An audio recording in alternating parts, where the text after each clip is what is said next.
from the car, moving like a mommy. I had to lock in, I can't fall for no dummy. The Memphis Grizzlies have suspended guard John Morant for conduct detrimental to the team. Morant will sit out Sunday's game against the Toronto Raptors as part of that team-issued suspension. What went wrong for you today? Go ask the coaching staff. From the outside, it didn't look like you had your usual energy tonight. Go ask the coaching staff what? You feel like you should play more? Go ask the coaching staff. This nigga is checked out from Memphis, bro. John Morant makes music too? Hell no. He'll make music. Hell no. So here's something you don't expect to see this early in the season. John Morant just got On suspended by his Spotify? own... Nah, he'll make music. Hell no. What's his name? Miles Bridges does though. Yo, team for Miles Bridges does. to the organization. And this time it's not the league, it's his own franchise. After you see what actually went down, you're gonna realize this Memphis situation is spiraling. This is crazy. John Morant really about to be out of Memphis. He's not even in the huddle during a timeout of a close/winnable game. I'll be honest, bro. He looks super checked out, bro. I watched the game yesterday, bro. He was playing against OKC. Yeah, bro, he's not in it no more. He does not want to be on the Grizzlies. Now, there's a lot of layers to this, so I need you to stick around because what I'm about to show you about the coaching staff and what's really happening behind the scenes in Memphis is really going to shock you. This isn't just about one bad game. This is about a franchise cornerstone potentially being on his way out of Memphis. And the wildest part is the seeds for this disaster were planted way back when they hired their current head coach as an assistant. If you want to get the latest breakdowns in NBA news, make sure you're subscribed and have my notifications on. And now that we get all that out of the way, cue the intro. We're gonna skip his intro. We had a dominant night last night, making $900 with my plays on Prize Okay, Picks. bro, I have come a on, Prize bro. Picks for Come September on, 1st, bro. 2025. It's Halloween night. The Memphis Grizzlies are hosting the Los Angeles Lakers in an all-important NBA Cup group stage game. Memphis is sitting at 3-2. It's not terrible, but it's not really great either. They've beaten some bottom feeders like the Suns, Pacers, and the Pelicans, which we need to talk about the Pelicans in another video. Now, let's talk about how the Let's not even get started on the Pelicans. They look Pella shit. have been actually getting destroyed by legitimate playoff teams. The game itself was a roller coaster. Lakers take a 4-point lead after the first quarter, but Memphis comes roaring back in the second, building a 14-point lead by halftime. You're thinking, okay, the Grizzlies got this, right? Wrong. The Los Angeles Lakers pour in 62 second half points and steal the game 117 to 112. Damn. But the final score isn't what made headlines. John Morant went 3 of 14 from the field. Damn! 8 points in 31 minutes. For a guy who's supposed to be your franchise player, that's absolute. Yo, this is the same nigga that I vouched to get an MVP one day. Yeah, bro, please get him somewhere else outside of the fucking Grizzlies, bro, please. Brutal. But we've all Please get him out of Memphis. off nights, right? Steph Curry has clunkers. Luka has had bad games. It happens. Except this wasn't just about the stats. If you watched the game, you saw something way more concerning. Blake Griffin literally called him out on the Amazon postgame show. I didn't love what I saw from John Morant tonight. This is a guy who is insanely talented. I mean, right here, speed is his #1 weapon. Coming off a ball screen, passing the ball like this, kind of lazily cutting to the corner. That's just not what's going to get it done for Memphis. Be right back. Okay, Another babe. cut, I think you got to go for that right there. And then the very next possession coming down, you're kind of just standing in the corner, straight up, not even really engaged at all, almost having a conversation with Marcus Smart. Like, for a guy that's making $40 million and needs to be the leader of this team, I just don't love it. I don't know if he was not feeling well, if he's hurt. It but was. That to me is a very bad sign, and it's something that it has to change. The Memphis Grizzlies will only go as far as John Morant takes them. And when he's engaged, I mean, Facts. we've seen it. That type of Facts. effort right there, that's the thing that we will call out. And UD, you are an effort guy. The Miami Heat is an effort organization. Facts. I know you would have had something to say if you were on that team right there and you saw that happen. And then there was the hustle. Hey, first of all, W. Blake Griffin. We finally got somebody who understands the game and actually respects the game. He gave him constructive criticism. He didn't violate him, first of all. Second of all, yeah, John Morant is not in it, bro. Bro, me and my bro was talking about it yesterday, bro. He's not even dancing no more. My son not even hitting the gritty no more. He don't want to be in Memphis no more, During the gang. timeout in a close Like, if he not hitting the game, gritty, Memphis caught John it's standing over. completely separate from his teammates, not engaged, not locked in. John Morant's not even in the huddle during a timeout of a close and winnable game. What happened with Ja? He just not fucking with being on the Grizzlies and the coaching staff, bro. For me, Way worse. and he's playing After badly. the game, Ja had to face the media, and man, he was not having it. When reporters asked him what went wrong, his response was ice cold. What went wrong for you today? Go ask the coaching staff. It didn't look like you had your usual energy tonight. Go ask the coaching staff. You feel like you should play more? Go to the coaching staff. Yo, this shit is giving the energy from that one guy. I forgot who it was, but he was like, I'm just here, so I'm gonna get fined. I'm just here, so I'm gonna get fined. I don't know who that football player was. That's the energy it's giving. Asking what could have been done differently, other than asking the coaching staff. And Jaw's response? What could have been done different, get a different outcome, other than asking the coaching staff? Coordinator, them probably don't play me, honestly. That's what basically the message was. The coaching staff message was It's that? cool. We're good. You didn't have anything physically wrong in terms of illness or anything? Oh, you no, I'm were good. under the I'm weather. fine. Okay.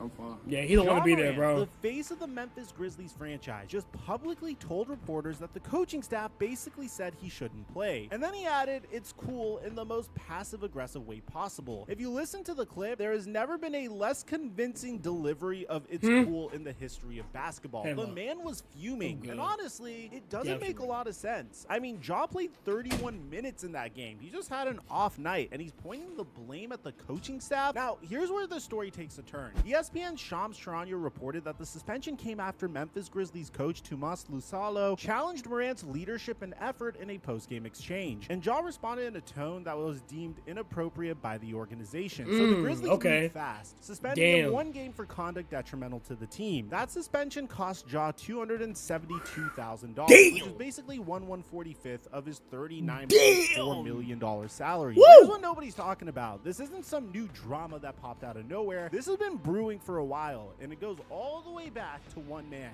Tomas Lusalo. We're talking about a guy who was named the Champions League best coach after winning the FIFA Champions League in 2023. Then he went to Paris basketball and won the 2023 to 2024 Euro Cup championship his first season while coaching the highest scoring offense in competition history. The man was literally coach of the year in multiple leagues. So the Grizzlies brought him over in July of 2024 as an assistant coach, specifically to run the offense. He was the first Finnish-born coach in NBA history. Memphis actually outbid the Washington Wizards to get him. That's how highly they thought of this guy's system. Now, Lusalo's coaching philosophy is all about pace, pick and roll heavy offense, tons of three-point attempts, and aggressive offensive rebounding. He's known to be extremely demanding, a coach that doesn't tolerate anything that gets in the way of winning. He's been described as using Velociraptors as a Okay, so I see what's going on here. Big ass promo. Yo, well, okay, I see what's going on here, bro. So he's a no-nonsense ass coach, and Ja Morant is already not fucking with it. Okay. metaphor for his I can see how they offense, bumping where heads right every now. action is about testing the defense, attacking constantly, probing for weaknesses every 15 seconds. That sounds great in theory, right? European coaching genius comes to revolutionize the Grizzlies' offense. Except there was one massive problem that nobody saw coming.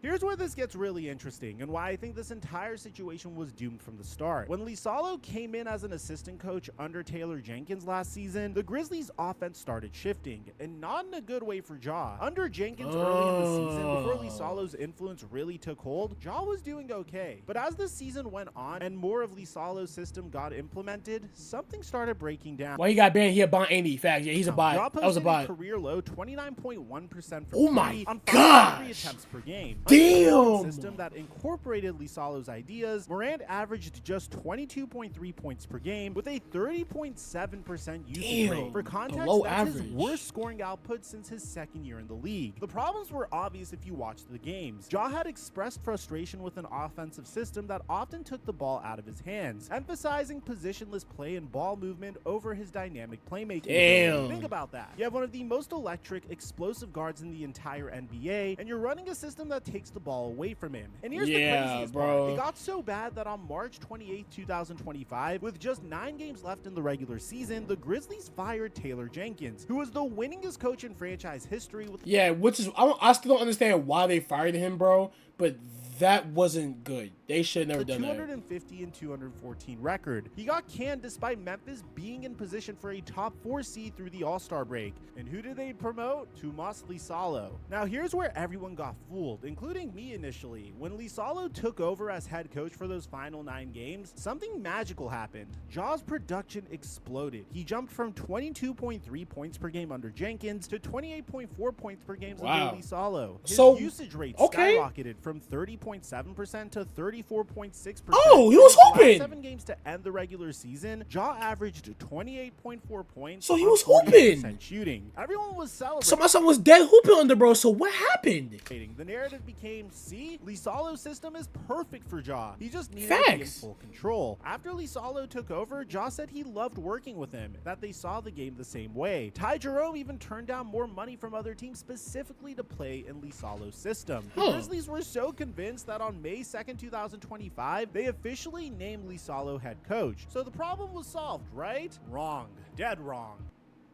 Because here's what nobody's considered. That 9-game sample size at the end of last season, that wasn't Lisalo's real system. He didn't have time to fully install his philosophy. He basically just said, give the ball to Ja and let him cook. Because they were fighting for playoff position. But now with a full training camp and offseason to implement his actual system, the one he ran in Europe, the cracks are beginning to show. Ja himself admitted that training camp under Lisalo might have been one of the toughest ones for him, while simultaneously calling it the best day one of his career. That's telling. Okay. The system is demanding, it's structured, and for a guy like Ja who thrives on freedom and creativity, it might be suffocating him. Look at the results this season. Through 6 games, Ja is averaging 20.8 points, 6.7 assists, and 3.3 rebounds on just 40.6% shooting. He's regressed back to his numbers under Jenkins. Actually, he's even worse. The 3-point shooting is still broken, the efficiency is down, and now you're That's one thing Ja Morant should have had by now, is a very efficient jumper. He does not have that yet. seeing the body language issues, the lack of engagement, the public frustration. And here's what's really wild. Tomas Lisalo was the assistant coach last year when Ja Morant's numbers tanked early in the season. The offensive system that was taking the ball out of Ja's hands, that was Lisalo's system being implemented by Jenkins. So when Jenkins got fired and Lisalo took over, he temporarily abandoned his own system to let Ja loose because they What's needed good, bro? wins Yo, desperately. kid, what's Now good, my he's a boy? How you full-time doing, head gang? coach with job security and the ability to install his complete vision. He's going back to the system that caused the problems in the first place. But it's not just about the offensive system. There are personality clashes here that run deeper. Lisalo is known to be incredibly demanding, a coach who doesn't tolerate anything that gets in the way of winning. He's a perfectionist who can't— I'm doing good, Daddy. How are you? See, you don't even have to call me Daddy.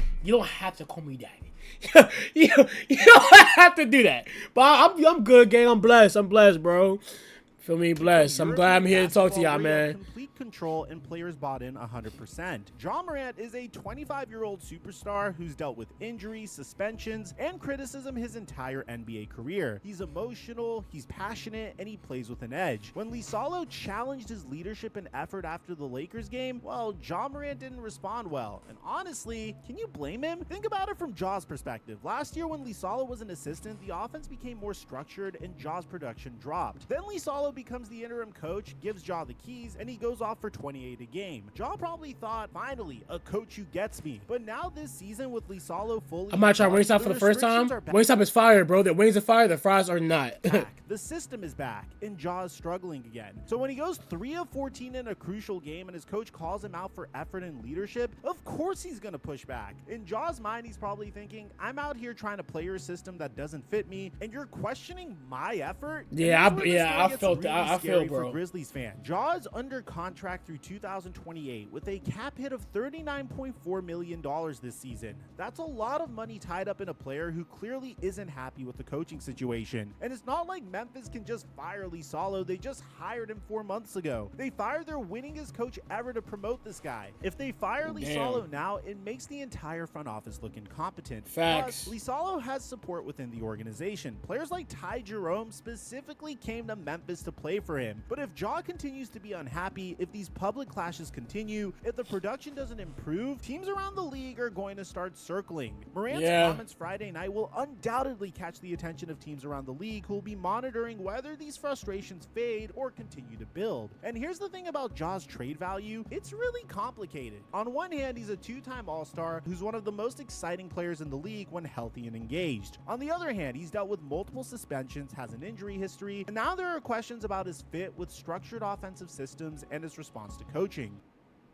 So what happens next? Well, Ja's going to miss Sunday's game against Toronto as part of the suspension. He's scheduled to return Monday against Detroit, but the real question is, what happens when he comes back? Does he buy in completely to the system? Does Lisalo adjust his system? I'm not gonna front. I'll just tell you it right now. Ja Morant still is not playing that well. Last night against OKC, he played terribly, bro. Nigga went 3 for 18, bro. To better fit Josh. It's looking bad, do bro. These tensions continue to simmer until He does something not want to be breaks. there. Because at the time I'm recording this video, the Grizzlies are 3-3. They've only beaten the worst teams in the league. They're clearly not a championship contender, and their franchise player just threw his coaching staff under the bus and got suspended by his own team. That's not a recipe for success. You know what's crazy about all this? If you look at Ja's career trajectory, this could have all been avoided. When he was playing under Jenkins' earlier system, before Lisalo came aboard as an assistant, Ja was an all-NBA player, averaging 27.4 points in the 2021-22 season. Bro. He won Most Improved Player. He was electric, efficient, and the Grizzlies were winning. Then injuries hit, then the gun incidents and suspensions, and somewhere in there, Memphis decided that they needed to change their offensive philosophy. They brought in Lisalo thinking that his European system would unlock another level. Instead, it might be breaking the relationship between their franchise player and the organization. Yeah, and the word. frustrating part is Ain't that looking well. we've seen proof that Ja can thrive in a pick and roll heavy system where he's the primary ball handler. That's literally what happened at the end of last season. But for some reason, the full Lisalo system isn't replicating those results. Maybe it's because the system is too rigid. Maybe it's because Ja needs more creative freedom. Maybe it's because there's a fundamental personality clash between a demanding European coach and an emotional American superstar. Whatever it is, something's gotta give. Look, I'm not saying that Ja's blaming. Hey, look, bro. Hey, look, they better figure something out, bro. Either let Ja go or the coach and Ja gotta have a talk and niggas gotta do something, bro, because it's not looking well for y'all. Listen, all of this. It's not looking well. 14 is bad. Standing away from your team during a huddle is bad. Publicly throwing your coaches under the bus is bad. He deserved the suspension for that post-game behavior, no question about it. But we also have to acknowledge that this situation was created by some questionable decisions by the Memphis front office. Bringing in a coach whose system didn't maximize their best player, firing their most successful coach ever with 9 games left in the season, and now doubling down on a coaching hire that clearly isn't working for their franchise cornerstone. The next few weeks are going to be crucial for Memphis. Can they figure this out? Can Ja and Lisalo find common ground? Or are we watching the beginning of the end of the Ja Morant era in Memphis? They already... Nigga said monkey. Why did you say that? What was the point in saying that? For Why did you have to say that? Picks from the Orlando Magic. And honestly, so far, it looks like they may have won that trade. I don't know if you guys heard, but Desmond Bane is not having a good time in Orlando. I made a completely separate video on that. I'm going to link to it in the end screen. I'll meet you guys there. I'm your boy Mike, and I'm dropping our mic until our next upload. Whoa. Yeah.